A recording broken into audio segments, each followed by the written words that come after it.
Oi gente, eu sou o Guto, professor de literatura, e hoje vamos dar continuidade ao modernismo e finalizá-lo com essa terceira e última geração. A gente já tem algumas aulas aqui no canal em relação à prosa modernista e alguns dos principais poetas modernistas. A gente já tem uma aula falando sobre Clarice, já tem uma aula falando sobre Guimarães Rosa, já tem uma aula falando sobre o João Cabral de Melo Neto, todos esses autores importantíssimos e consagradíssimos dessa terceira geração, mas cada um deles tem as suas características particulares e que já foram muito bem abordadas nas aulas que falam sobre as obras deles. Eu vou aqui me limitar a falar de uma geração muito importante dessa terceira geração que se chama concretismo. O concretismo está nessa terceira geração, ele é o último grande movimento brasileiro. Depois a gente tem movimentos mais esparsos que duram pouco tempo, mas o último grande movimento brasileiro, o último grande movimento utópico moderno, foi o concretismo.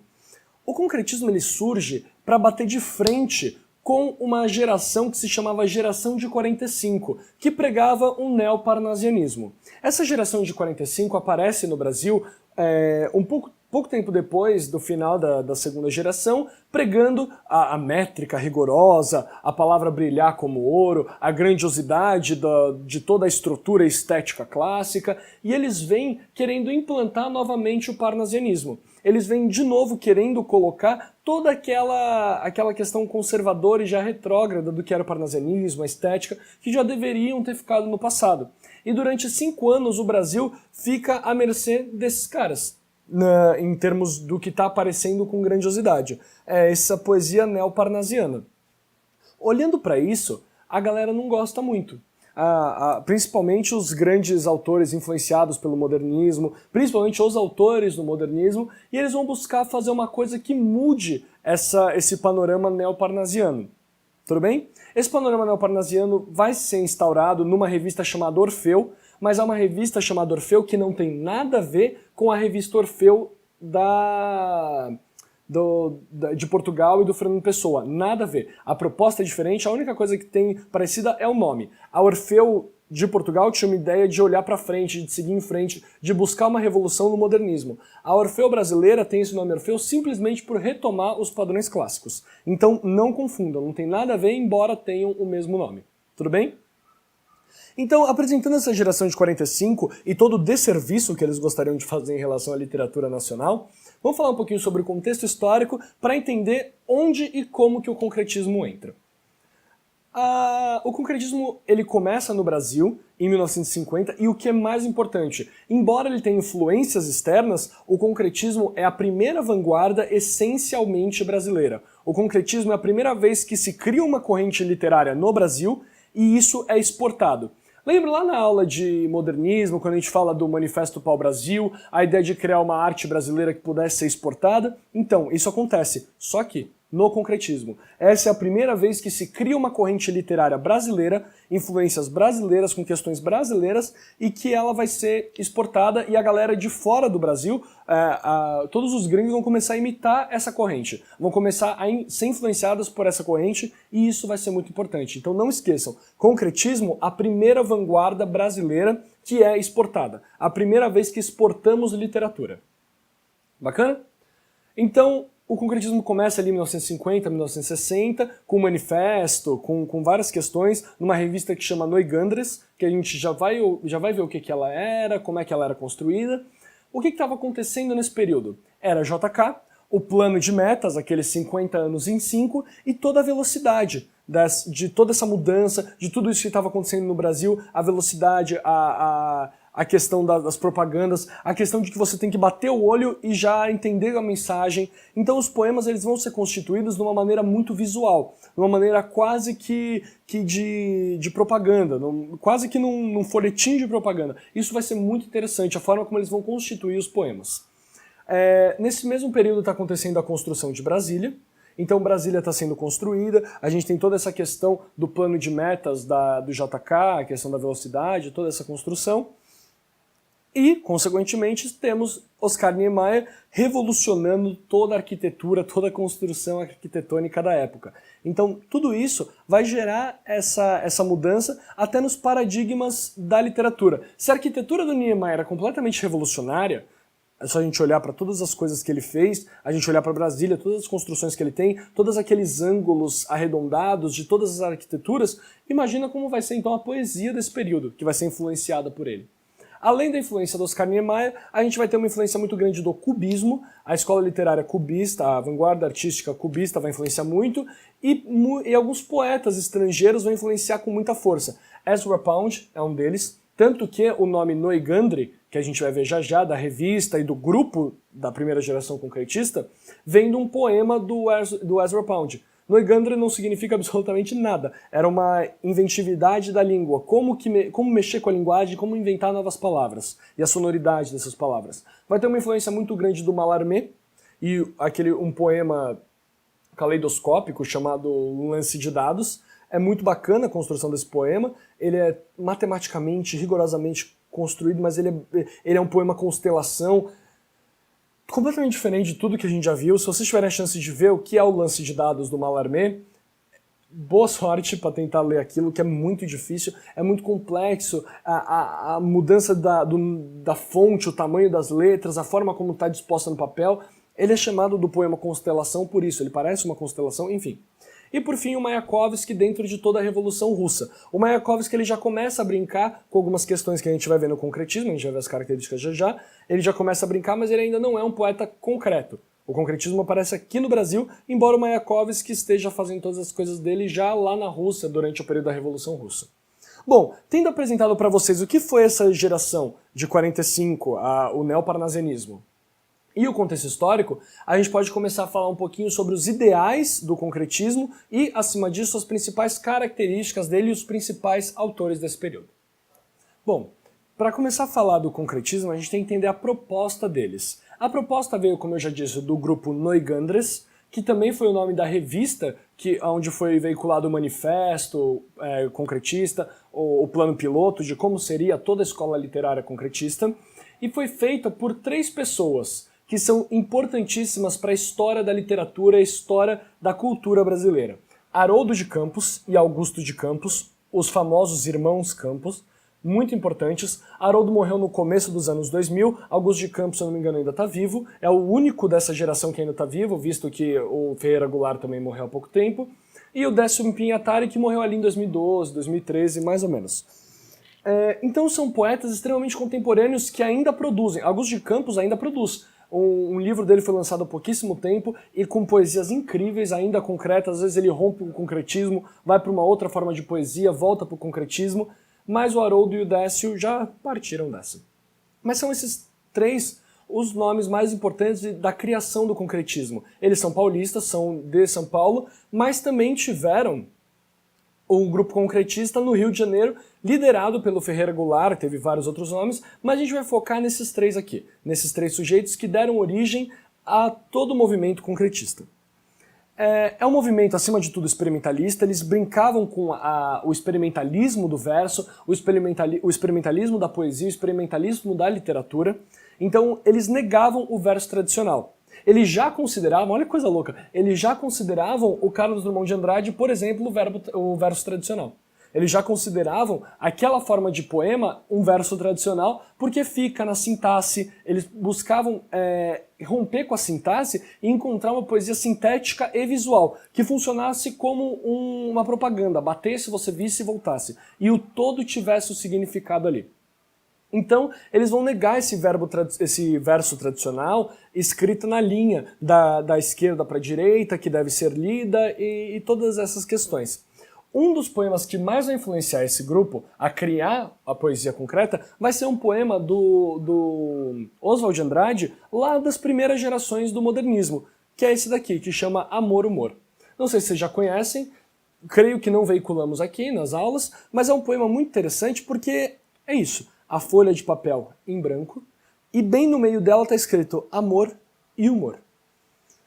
E esse poema trabalha dessa maneira. Ele já é talvez um primeiro germe ali do que seria o concretismo, porque é a relação dessas duas palavras e não só das palavras, porque toda a folha em branco em volta também dialoga. Então todo o espaço da folha de papel, todo o espaço da construção poética dialoga com o poema tal qual as palavras. amor e humor, a relação do amor com o humor tanto com a risada, o humor com os humores que o amor provoca, o ódio, a felicidade, a tristeza, a alegria, a raiva e o amor, e o carinho, enfim, todas essas questões. O humor também são todos os líquidos que saem do corpo, então a relação do humor com o próprio ato sexual. E além disso daqui, todo o branco da página, que ficava rindo da sua cara enquanto você tentava interpretar. Todo esse silêncio que diz muito mais do que as palavras em si. Então, tudo isso vai corroborar para criar o concretismo. A gente já vai entender o porquê que ele chama concretismo. Vamos dar uma olhadinha nas principais características, sem esquecer que é uma poesia que tem que ser sintética e visual. Tem que ser uma poesia rápida, que bata, faça a sua função e pronto. Pela velocidade que o mundo estava vivendo nesse período. A velocidade das mudanças, a velocidade da questão dos 50 anos em 5, todas as questões são colocadas aqui. A primeira característica, desintegração do verso. Acaba com esse verso tradicional, vamos criar uma poesia visual, uma poesia-imagem. Isso é muito importante. Eles vão valorizar muito o espaço, e esse espaço que eu estou querendo dizer é o espaço da folha de papel. Então a gente não lê só as palavras, a gente lê tudo que está sendo colocado ali. A gente lê a forma como as palavras são colocadas, elas não vão ser mais escritas da forma normal, elas vão estar jogadas no papel. E aí que é o mais interessante, porque a gente está rompendo com uma sintaxe e a gente está abrindo uma pluralidade de leitura. A gente pode ler aquilo de diversas maneiras diferentes. Não existe só uma forma de ler o poema. E além disso, a gente não lê só o visual. A gente tem que ler o sonoro. A gente tem que ler o visual. A gente não lê só o verbal. A gente lê tudo que está sendo apresentado para a gente naquela folha. Tudo é leitura. Tudo ali é interpretativo dentro de um poema concreto. O poema é concreto porque ele é um poema-objeto. É como se tudo dentro dele fosse tudo nele constituísse um objeto. Como se a gente tirasse um pedaço, fosse como um muro. Ele desmorona inteiro. Então, o poema precisa de tudo que está nele. Assim como todos os outros, mas o concretismo em especial, tudo que está nele constitui um objeto. Portanto, nada pode estar fora dele. Nada do que está ali poderia estar ausente. Cada pedaço é meticulosamente pensado para constituir aquela forma. O concretismo é um poema que vai trabalhar com o aspecto visual, fonético e verbal. Então o visual, aquilo que vemos, o fonético, aquilo que ouvimos, e as palavras que estão sendo colocadas ali. Então essas três formas de leitura vão propiciar leituras diversas para cada pessoa. E é o que eles vão chamar de verbo-voco visual. Não esqueçam, essa é uma das principais características do concretismo, o verbo-voco visual. Tudo bem? É isso que vai gerar as múltiplas interpretações, as interpretações múltiplas. E o mais importante, os concretistas, eles não rompiam com a ideia de forma. E longe disso, até porque a coisa mais importante para eles é a forma com que o poema vai ser constituído, a estética que vai estar veiculada nele, como constituir a forma desse poema, e prestem muita atenção, todas diferentes uma da outra. Cada poema tem uma forma singular, cada poema é irrepetível, porque é impossível que se repita a forma com que esse poema foi feito. A forma visual mesmo, aquilo que vai ser constituído no poema. Eles valorizavam muito a forma, em detrimento da forma. O que eles iam dizer? Que a forma é importante, a forma revoluciona, a forma que permite com que a gente crie a primeira vanguarda brasileira, não a forma. A forma é o soneto. O soneto é um moldezinho em que a gente dispõe palavras e ele está pronto. Os concretistas e a poesia desse período não vai aceitar essa forma. Por isso que eles vão bater de frente com os neoparnasianos. Por isso que eles não vão gostar. Eles vão dizer que a forma deles já é ultrapassada. O que interessa agora pra gente é a construção da forma. Como essa forma é colocada pra gente. Tudo bem? Então, vimos aqui a proposta, algumas das características, e agora eu vou mostrar alguns poemas para vocês. Vou colocar aqui os nomes deles e a gente vai ter a imagem em algum lugar da tela. Bom, para terminar a aula de hoje sobre essa terceira geração do concretismo, vamos falar sobre alguns poemas de maneira rápida, são talvez os poemas mais conhecidos dessa geração, e a gente vai conversar um pouquinho sobre eles, mas aconselho que vocês busquem alguns outros, é muito interessante, a poesia concreta do Ferreira Goulart é muito bacana também, então aconselho que vocês busquem alguns outros, mas vou mostrar alguns dos principais para que fique um pouquinho mais claro a composição dessa poesia concreta. A primeira é extremamente conhecida, é a famosa Luxo-Lixo, que é a palavra lixo escrita só com a palavra luxo. Então, o que forma o grande lixo ou o grande luxo? um forma o outro. O que forma o grande lixo? O grande lixo no sentido capitalista, a questão da obsolescência programada e tudo mais, a questão do luxo. A ideia de sempre comprar mais, a ideia de sempre consumir mais, a busca desenfreada pelo consumismo. E o que forma o luxo das pessoas? O lixo alheio. A questão que vai se tornar lixo e que, consequentemente, logo vai se transformar na obsolescência e em lixo. O luxo gera o lixo e o lixo gera o luxo. Então, essa brincadeira cíclica forma esse poema não muito difícil de ser interpretado. Você bate o olho, lógico, a gente pode cavar um pouquinho mais, a gente pode ter interpretações mais aprofundadas, mas só para deixar claro para vocês como que é constituído, esse poema é do Augusto de Campos e é muito bacana e é muito famoso. A gente estuda isso desde o começo da escola até o 3º ano do ensino médio e fica bem claro pra gente da onde vem agora, que é desse poema concreto. Se a gente tirasse qualquer palavra desse poema, qualquer palavra, ele já ficaria incompleto, porque haveria um buraco em alguma das palavras que constitui a grande palavra maior. É um poema muito interessante. O segundo poema que quero mostrar para vocês é esse poema do Augusto de Campos também chamado Pluvial. Esse poema, Pluvial, é muito interessante porque ele vem da direita para a esquerda e é como se fosse a chuva. A palavra pluvial, pluvial, pluvial, e ela vai caindo como se fossem as gotas. Pluvial, até o momento em que o pluvial se torna fluvial. E o fluvial está escrito deitado, porque o fluvial é o fluxo, é o rio. Então é muito interessante também como esse poema trabalha com essa questão da imagem do que é a chuva e do que é o rio. É o pluvial com o fluvial que se encontram na gota na chuva e na correnteza do rio. Também muito interessante, muito bacana a forma como ele constrói essa questão do pluvial. O Nasce-Morre do Haroldo de Campos é um pouquinho mais complexo, não vou aprofundar muito, mas percebam que é uma escadinha. Como que é esse poema? Se nasce, morre, nasce, morre, nasce, morre. Renasce, remorre, renasce, remorre. Renasce, remorre, re. Então tem essa primeira parte do poema que é uma escadinha para baixo. É uma escadinha até como se fosse a decomposição desse corpo até sobrar só o re. Até sobrar esse resto de pessoa. Isso é muito interessante. E embaixo tem uma outra escadinha que desce também. Re, desnasce, desmorre, desnasce, desmorre, desnasce, desmorre. Nasce, morre, nasce, morre, se. Então tem toda essa construção da morte biológica, mas também esse desnasce é uma desconstrução do próprio eu. Existe uma morte psicológica também colocada nesse poema, de uma maneira bem interessante, nessa construção das escadinhas. Porque a frase é grande e ela vai diminuindo, trabalhando com todo o espaço que se tem. Então existe uma ideia do renascimento também, mas existe uma ideia da morte muito forte. Isso é muito bacana nesse poema. Esse do Terra, do Décio Pinhatari, é muito bacana, porque ele escreve Ra, Terra, Ter, Rat, Erra, Te, Rate, esse rate é importante, Ra, Ter, Rater de ódio, Ra, Te. O nome do poema é Terra, mas é como se ele estivesse arando as palavras, como se ele estivesse arando a construção do poema, e em cada momento esse poema vai constituindo palavras diferentes, só com a palavra Terra. Só com a reconstrução das palavras que tem dentro da palavra terra. E é uma crítica também muito grande à própria questão da exploração da terra, porque existe uma palavra sendo aradas, isso é muito interessante, mas a questão do rater, do rate, toda essa questão de como essa terra é utilizada para o lucro e não para a plantação da terra enquanto terra. Então toda essa questão vai ser trabalhada nesse poema e nessas palavras que estão sendo aradas. Como se fosse um arado também. Tem até uma parte do poema que ele fala ara, terra, ara. É muito bacana. E por fim, o poema que eu considero um dos mais legais de toda essa geração, o Beba Coca-Cola.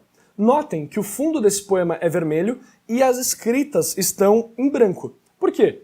Porque é a própria cor da Coca-Cola. E se a gente for ler, esse poema é muito metrificado. Ele é muito rápido porque ele lembra uma propaganda. Presta atenção, é quase cantado.